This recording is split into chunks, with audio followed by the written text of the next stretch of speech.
Suarez, aka Silver Crow, and today we're going to continue our Otto von Bismarck journey with extra credit.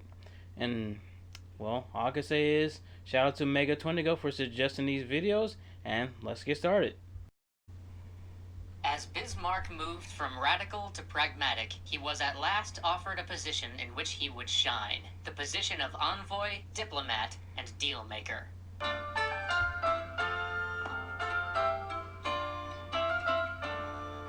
Bismarck's tutelage in the diplomatic craft was swift. As he wrote to his wife, "I am making rapid progress in the art of using many words to say nothing at all." He wrote this from Frankfurt. He had been assigned as the Prussian envoy to the Diet of the German Confederation, that being the body that was supposed to figure out how the whole mess of 39 German states were to work together. But working with the Austrians was the furthest thing from Bismarck's mind. He was there to assert that Prussia was Austria's equal, and he did this with aplomb by lighting a cigar. See, smoking in the assembly was a privilege granted only to Austrians, but when the Austrian representative sitting next to him took out a cigar and began to smoke, Bismarck cracked out one of his own and, saying nothing, lit up.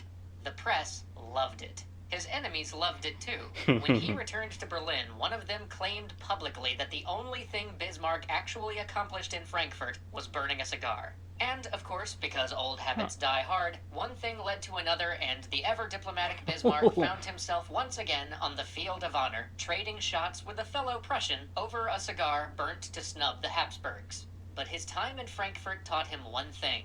If the Prussians were ever to carry the same weight amongst the German states as their much larger rival, they would need allies. So he began to court what he saw as the two most valuable possible confederates for Prussia, Russia and France. But then, in October of 1857, the King of Prussia suffered a stroke. The king's brother, named Wilhelm, because of course he was, why should a family have to come up with more than one name, took over the leadership. This Wilhelm, though, considered Bismarck as nothing more than a petulant schoolboy. His words. Bismarck had a plan, though. Bismarck always has a plan. He would counter this opinion in a most un-Bismarckian, and therefore most Bismarckian, way. He delivered to the prince a 92-page treatise detailing exactly how Prussia could abide by the letter of the agreement they'd signed that founded the German Confederation, while simultaneously aligning the other German states against Austria. Unfortunately, Wilhelm thought that was stupid. Bismarck was promptly assigned as the Prussian envoy to the Tsar, because, I guess if you want to get rid of somebody in 18th century Europe, you just put him in St. Petersburg, or better yet, Moscow. And there he would sit on ice until 1862. These were some of the bleakest years of his life. He was cut out of state affairs, he fell ill, he nearly lost the use of his leg, and even withdrew himself from Russian society as his ability to serve as a diplomat was hindered by the fact that everybody knew he was there because his sovereign didn't want him in Prussia. But, at last, a strange letter came, one saying that he should return to Berlin with haste. When he got there, against all odds, he was asked to serve as the head of government. You might reasonably ask, why? Why would the king who had so long snubbed him ask him to run the state? How could he go from a remote diplomatic posting to the head of domestic affairs? Well, because nobody else wanted the job. At least, nobody else the king thought wouldn't plunge the country into civil war. You see, for a year, the Liberal Party had refused to grant funds for the army. And if you know anything about Prussia, you know Voltaire's old adage. Where some states have an army, the Prussian army has a state. Meaning that not funding the army had brought them to the brink of constitutional crisis. And the king's closest advisor's best suggestion was to have the army overthrow the Democratic Assembly and then figure it out from there. Which was basically 100% guaranteed to start a civil war. So, the king figured, call in Bismarck, I guess. If he succeeds, fabulous. If he fails, then we'll just throw him under the anachronistic bus.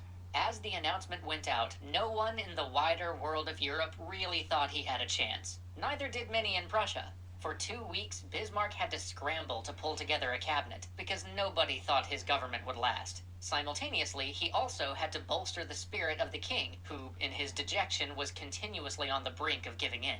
And in the midst of all of this, almost as an offhand remark to those who were debating funding the army, he said the words that would define him and define the age.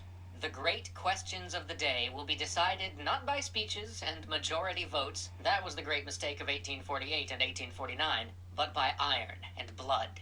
But in the midst of all the chaos, Bismarck had a plan. Bismarck always has a plan.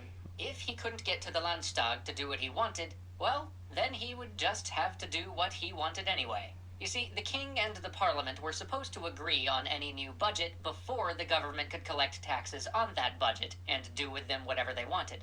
Everyone else took this to mean that the government could not collect taxes without Parliament's approval. But Bismarck had other ideas. See, the Constitution didn't really spell out exactly what the government was supposed to do if the king and the Parliament couldn't agree on a budget. So Bismarck just said, well, we don't have a new budget.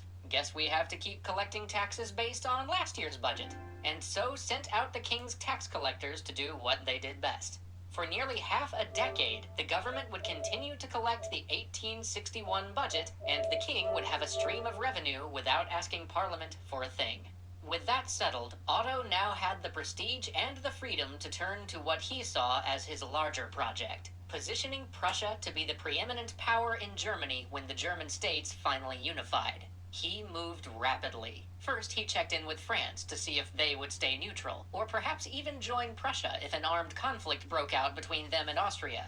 Then he wooed the smaller German states to begin voting with Prussia, even as he was baffling the Austrians with an alternating volley of threats and lofty promises about how much they could accomplish together. But even as he was holding his own in German affairs, his zeal abroad nearly cost him his ministry. A rebellion had broken out in Poland, and the Russians were eager to quell it, already sending in troops. Bismarck immediately dispatched Prussian divisions to the Polish border and sent a note to Russia basically saying, hey guys, we can totally help you with that. Soon, protests over this action broke out from the other major European powers, with France, Great Britain, and Austria all condemning Berlin. Many thought that Bismarck would have to resign over this. But the king, the very same one who had exiled him to Russia before, refused his resignation. Soon, Europe's ire turned from Berlin to St. Petersburg, and while the matter would blow over in time, to the Russians, this unification of the European powers against them brought to mind the recent and disastrous Crimean War, and in doing so, reminded them just why having an ally in Prussia might be valuable.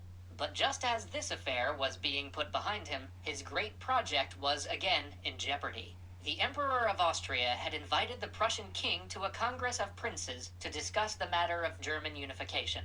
Bismarck at once saw that the Austrians had stacked the deck, and any vote at such a conference would go in their favor. But he also knew that he wouldn't be able to convince the king that an invitation from other princes was a trap. So he took a different approach. The king was never the most secure of people, so Bismarck convinced him that the invitation was an insult, and that it should have been sent to him with much more formality. So the king declined to go. But then, days later, the King of Saxony rode up, bearing another invitation imploring the prince to come. Now he had been formally asked to attend by 30 princes with a king as the message bearer. There would be no convincing good old Wilhelm that this was a slight. Instead, in a meeting full of shouting, imploring, and not a little sobbing on both sides, Bismarck convinced the king that he would be giving up the independence of the Prussian army if he agreed to anything at this conference. And so, with Bismarck ripping off the door handle on the way out, once again, the king declined to attend. With that, the course was set. The initial threats were in check. Now, at last, Bismarck could truly begin his project of iron and blood. Alright, that is it for this video. So, well, seemed like the man always have a plan. So, that's, in a weird way, that's always good to always have a plan. Even a backup plan, and a backup plan for that backup plan. So, if you like this video, please like, comment, and subscribe to my channel. And like and comment and subscribe to Extra Credit. Also, shout out to Mega20Go for suggesting me to watch these videos. Until next time, peace out.